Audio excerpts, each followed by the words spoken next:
Bismillahirrahmanirrahim. Assalamualaikum warahmatullahi wabarakatuh. Alhamdulillahi wa kafa, wassalatu wassalamu ala nabiyil mustafa wa ala alihi wa ashabihi ahli sidqi wal wafa. Amma ba'd.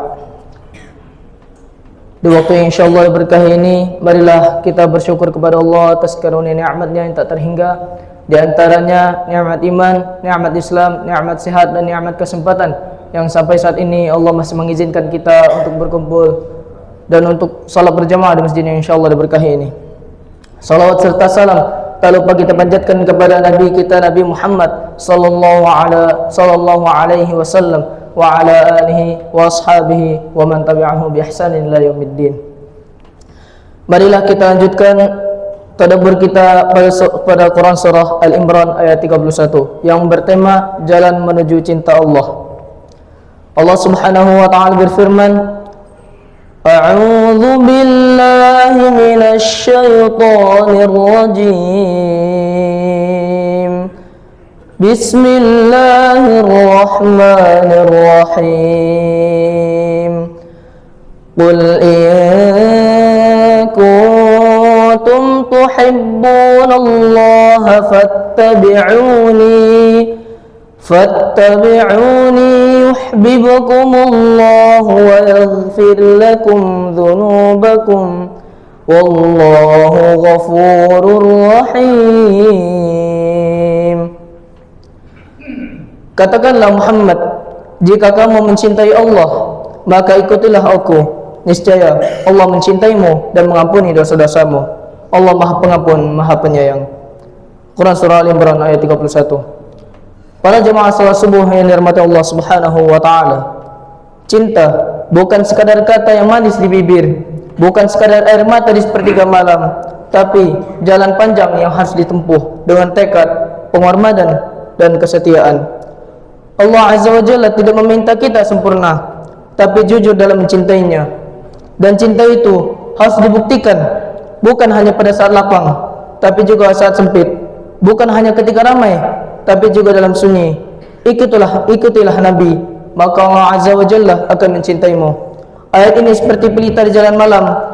Allah Azza wa Jalla menuntun kita, jika kalian benar mencintaiku, maka ikutilah Nabiku. Ikuti akhlaknya yang lembut, ucapan yang jujur, doa yang panjang, dan kasihnya pada sesama.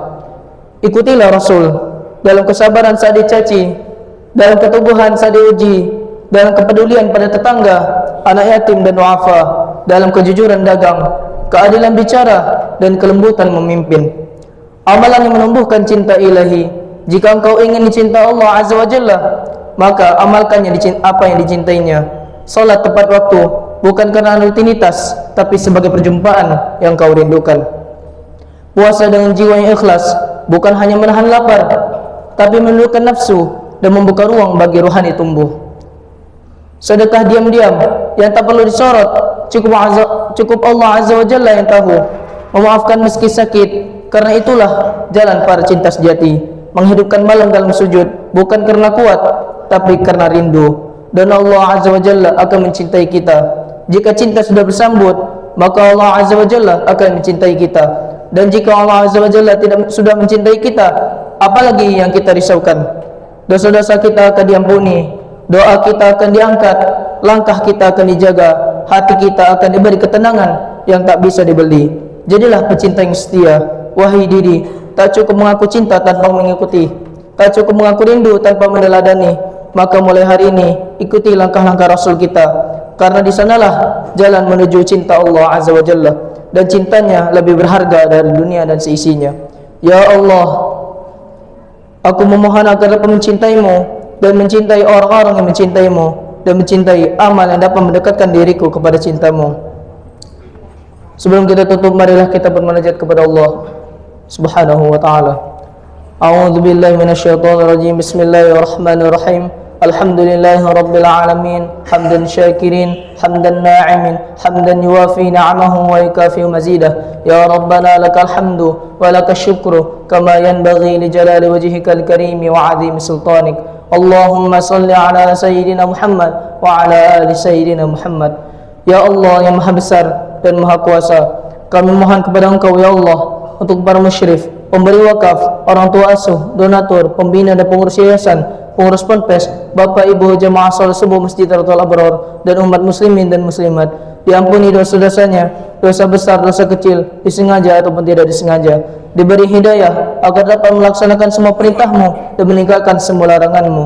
Diberi kesehatan agar bisa istiqomah dalam melaksanakan ibadah, baik yang wajib maupun yang sunnah. Diberi rezeki yang luas dan berkah agar mau berbagi kepada anak yatim dan duafa dan perjuangan Islam. Diberi kemampuan bisa bersabar jika menerima musibah dan pandai mensyukuri kenikmatan. Diberi keturunan yang qurrata ayun, keturunan yang saleh dan salihah. Rabbana zalamna anfusana wa illam taghfir lana wa tarhamna lanakunanna minal khasirin. La ilaha illa anta subhanaka inna kunna minadh zalimin. Rabbana atina fid dunya hasanah wa fil akhirati hasanah wa qina adzaban nar. Subhana rabbika rabbil izzati amma yasifun wa salamun alal mursalin walhamdulillahi rabbil alamin. Kafaitu kalami huna, astaghfirukum. Wassalamu alaikum warahmatullahi wabarakatuh.